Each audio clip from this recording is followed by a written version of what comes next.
JMM प्रत्याशी सोमेश चंद्र सोरेन घाटशिला उपचुनाव के लिए अपना नामांकन दाखिल करेंगे। नामांकन दाखिल करने से पहले अपने पिता स्वर्गीय रामदास सोरेन की तस्वीर पर उन्होंने माल्यार्पण कर आशीर्वाद लिया। सोमेश सोरेन की मां ने कहा कि मेरा बेटा अपने पिता के अधूरे सपने को जरूर पूरा करेगा।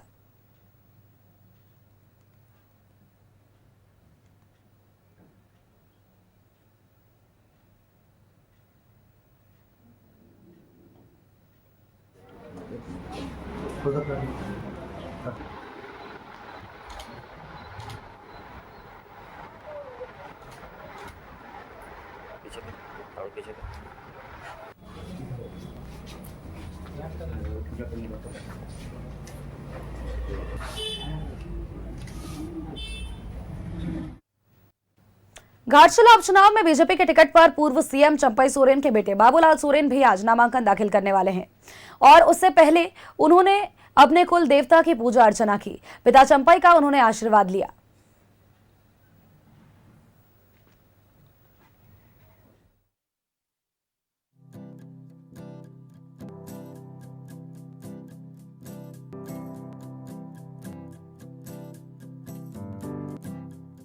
चुनाव में नामांकन का दिन है और ऐसे में दोनों ही तरफ से, जेएमएम की बात करें, बीजेपी की बात करें, दोनों ही तरफ से अपने अपने प्रत्याशियों को आज नामांकन ये लोग दाखिल करेंगे और ऐसे में तमाम बड़े बड़े चेहरे मौजूद रहने वाले हैं।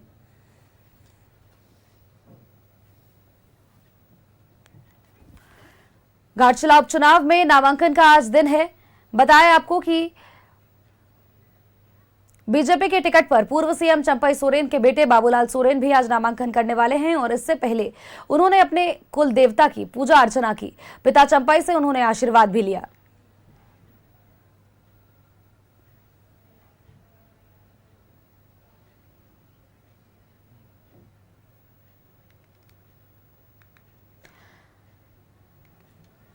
नॉमिनेशन से पहले पूजा अर्चना का दौर ये चल रहा है। घाटशिला उपचुनाव में बीजेपी की टिकट पर पूर्व सीएम चंपई सोरेन के बेटे बाबूलाल सोरेन भी आज नामांकन करने वाले हैं।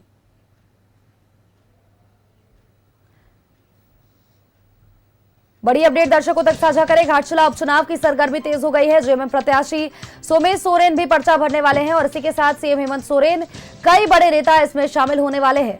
दाईगोड़ा सर्कस मैदान में सीएम की सभा होने वाली है। बीजेपी कैंडिडेट बाबूलाल सोरेन भी आज नामांकन करने वाले हैं। बीजेपी प्रदेश अध्यक्ष समेत कई दिग्गज यहां पर मौजूद रहने वाले हैं। ताम्र प्रतिभा मंच मैदान में बीजेपी की चुनावी सभा होने वाली है। तो देखिए, नॉमिनेशन के बाद प्रत्याशियों के साथ चुनावी सभा का आयोजन किया गया है। वोटरों को साधने की पूरी कोशिश की जाएगी। सीएम हेमंत सोरेन जेएमएम के प्रत्याशी नामांकन करेंगे, उसमें शिरकत करने वाले हैं। तो वही अगर बात करें तो बीजेपी के प्रदेश अध्यक्ष बाबूलाल मरांडी बाबूलाल सोरेन के नॉमिनेशन के दौरान शामिल होने वाले हैं।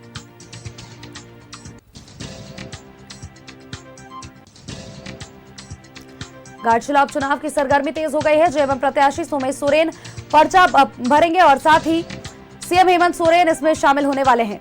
दाईगोड़ा सर्कस मैदान में सीएम की सभा भी है।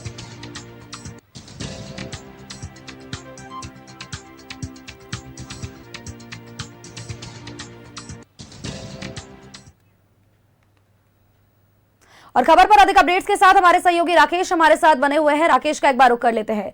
राकेश, घाटशिला उपचुनाव को लेकर के सरगर्मी तेज हो गई है, चूंकि आज नॉमिनेशन का दिन है।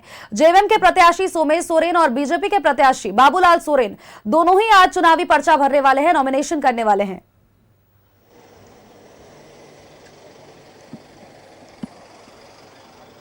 अब बिल्कुल देखिए, घाटशिला अनुमंडल कार्यालय की तस्वीर में दिखा रहा हूँ। मैं यही मौजूद हूँ और थोड़ी देर के बाद यही जो है वो नामांकन की प्रक्रिया के लिए जो है वो उम्मीदवार पहुँचेंगे। दो बड़े चेहरों का आज नामांकन होना है।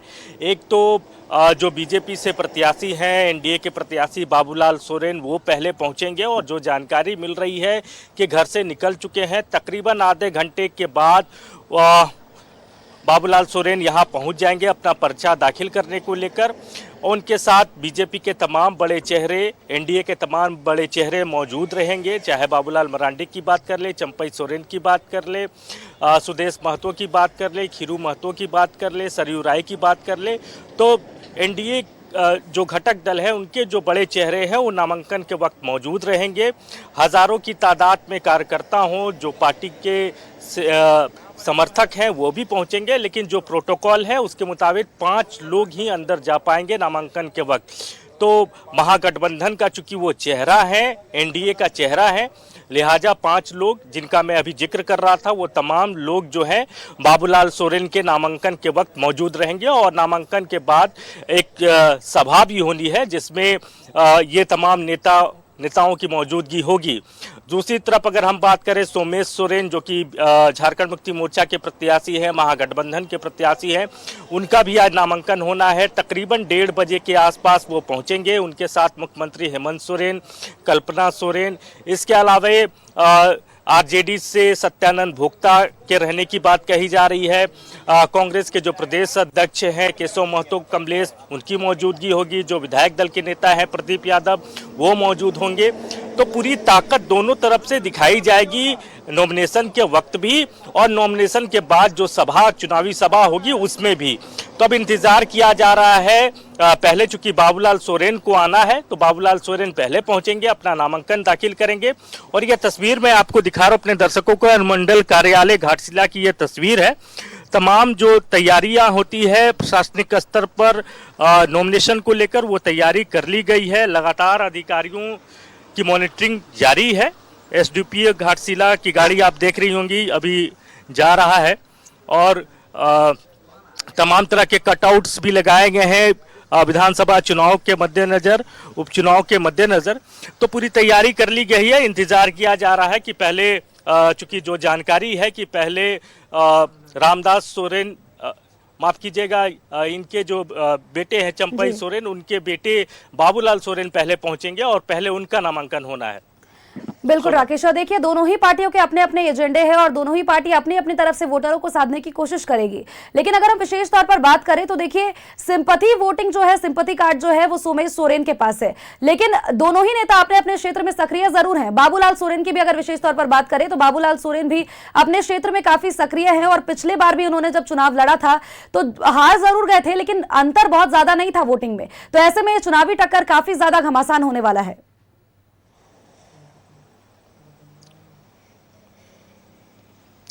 बिल्कुल, इससे इनकार नहीं है, चुनाव है लिहाजा टक्कर तो होगा ही। और राजनीतिक तौर पर यहाँ जो लड़ाई है वो एक शानदार लड़ाई देखने को मिलेगी, क्योंकि 2 सोरेन के बीच की ये लड़ाई है, सोरेन वर्सेस सोरेन की लड़ाई। और उससे कहीं ज़्यादा ये जो लड़ाई है 2 आदिवासी चेहरों के बीच की लड़ाई है। एक तो चंपई सोरेन जो कि पूर्व मुख्यमंत्री हैं, बीजेपी के वरिष्ठ नेता है और कोल्हान से ही आते हैं, और दूसरा हेमंत सोरेन। इन दोनों के बीच में ही जो सियासी तौर पर जो लड़ाई है वो घाटशिला में देखने को मिलेगा। हालांकि ये ज़रूर है कि पिछला जो चुनाव था वो चंपई सोरेन के बेटे बाबूलाल सोरेन हार गए थे, लेकिन 2019 के मुकाबले अगर 2024 के वोटिंग परसेंटेज को देखें बीजेपी का तो उसमें काफ़ी इजाफा हुआ था। लगभग 74-75 हज़ार वोट उनको मिले थे। हालांकि 22,000 से ज़्यादा वोटों से उनकी हार ज़रूर हुई थी, लेकिन 19 के मुकाबले 2024 में बीजेपी का ग्राफ यहां बढ़ा है। और यही वजह है कि बीजेपी बहुत ज़्यादा कॉन्फिडेंट है इस चुनाव को लेकर। लगातार बीजेपी के जो नेता हैं, खासतौर पर राज्य के जो पूर्व मुख्यमंत्री हैं, चाहे वो बाबूलाल मरांडी की बात कर ले, चंपई सोरेन की बात कर ले, रघुवर दास की बात कर ले, मधु कोड़ा की बात कर ले, तो ऐसे बीजेपी के तमाम जो बड़े चेहरे, कद्दावर चेहरे हैं, उनको घाटशिला में लगा दिया गया है। लगातार वो लोग कैंपेन कर रहे हैं, लोगों से मिल रहे हैं, जनसभाएं हो रही है। तो पूरी ताकत बीजेपी ने एक तरीके से इस उपचुनाव को लेकर आप कह सकते हैं कि दिखाने की कोशिश शुरू कर दी है। दूसरी तरफ अगर हम बात करें तो ये सीट परंपरागत तौर पर आप कह सकते हैं कि झारखंड मुक्ति मोर्चा की ये सीट रही है।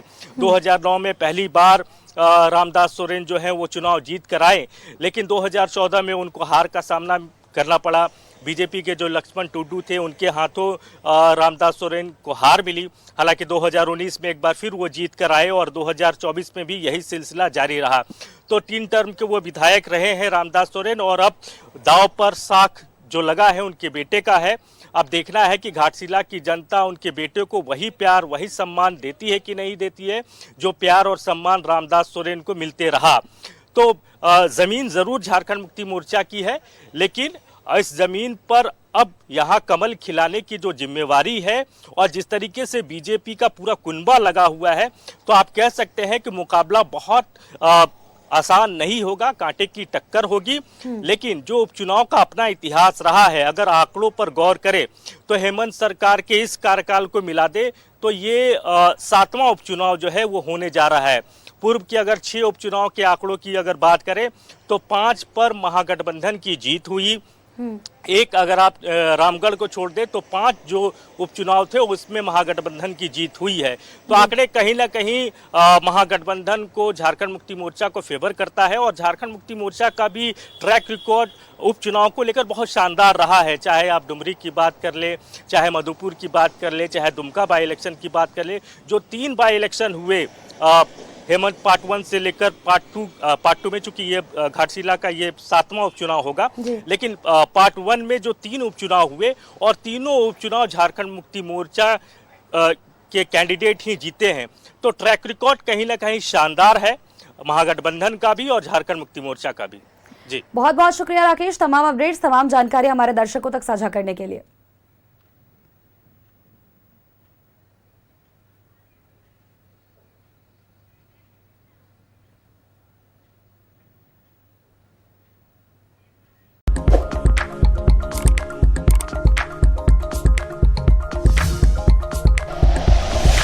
Like and share videos, subscribe करें हमारा चैनल और प्रेस करें बेल आइकॉन। न्यूज़ 11 भारत, सच है तो दिखेगा।